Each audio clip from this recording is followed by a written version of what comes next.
I don't know why, but I had never seen Anastasia, which is weird because it was released in 1997. I was 5.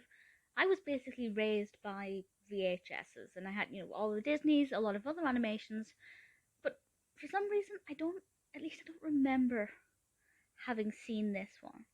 So I'm saying that I watched it for the first time as an adult, and I have to say I thoroughly enjoyed this. It was a lot better than I thought.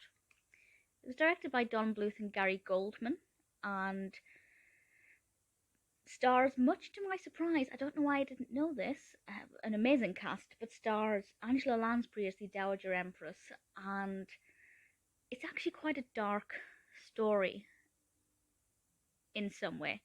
The description from IMDb is as follows.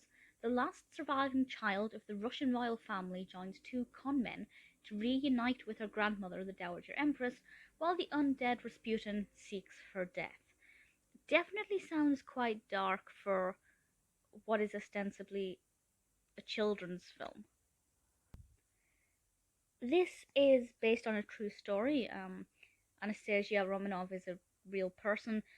I really don't know how much truth is in this and how much is creative license. I feel like a lot of it is kind of adapted to be a little bit more child-friendly. But if you are particularly well-versed in that part of history, feel free to enlighten me. I'd be quite keen to know just how different it is. But the basic bulk of the film are these 2 con men, as it were, trying to take Anastasia back to the palace. Now, we as viewers know that Anastasia is the real Anastasia, but Anastasia herself doesn't know that because she fled when she was a child.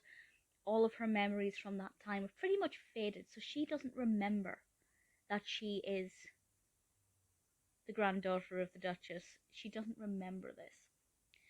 And will the con men be able to convince her to be able to convince Angela Lansbury that she is the real Anastasia? Because there have been a lot of people approaching the Dowager Empress saying that they're the real Anastasia, obviously all lying just to try and get some reward from it. I have to say Anastasia, or Anya as she is called, is really likable. I really took to her as a character really quickly. I thought she was very easy to get on with. I wanted the best for her. The con men, I didn't think were that bad. Yes, they are technically the antagonists in one regard, but at the same time they're doing something great for Anastasia, and they're not that bad as individuals.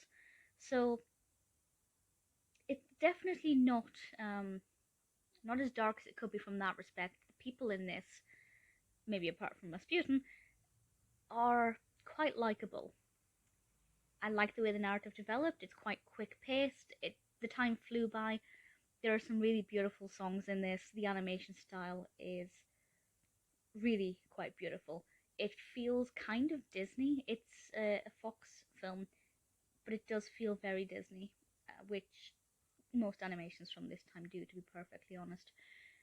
I really thoroughly enjoyed it. And then we have the voice cast, which I wouldn't have appreciated as a child or at the time, but as a fully grown big kid, I absolutely adore it. Meg Ryan voices Anastasia, Kirsten Dunst is the speaking voice of young Anastasia, and Lacey Chabert, who I love, is the singing voice of young Anastasia. John Cusack is Dimitri, Kelsey Grammer is Vlad, Christopher Lloyd is Rasputin, Jim Cummings apparently does the singing for Rasputin, Hank Azaria voices in it, Bernadette Peters, as I said, Angela Lansbury. It's absolutely phenomenal, this voice cast. It is incredible, and I'm glad that I waited to watch it as an adult so that I could really truly appreciate that aspect. If you haven't seen it and you like animation, definitely give it a watch. The animation style feels a little bit dated here and there, but for the most part, I thoroughly enjoyed Anastasia Romanov's story, and I'll probably watch this again. It is brilliant.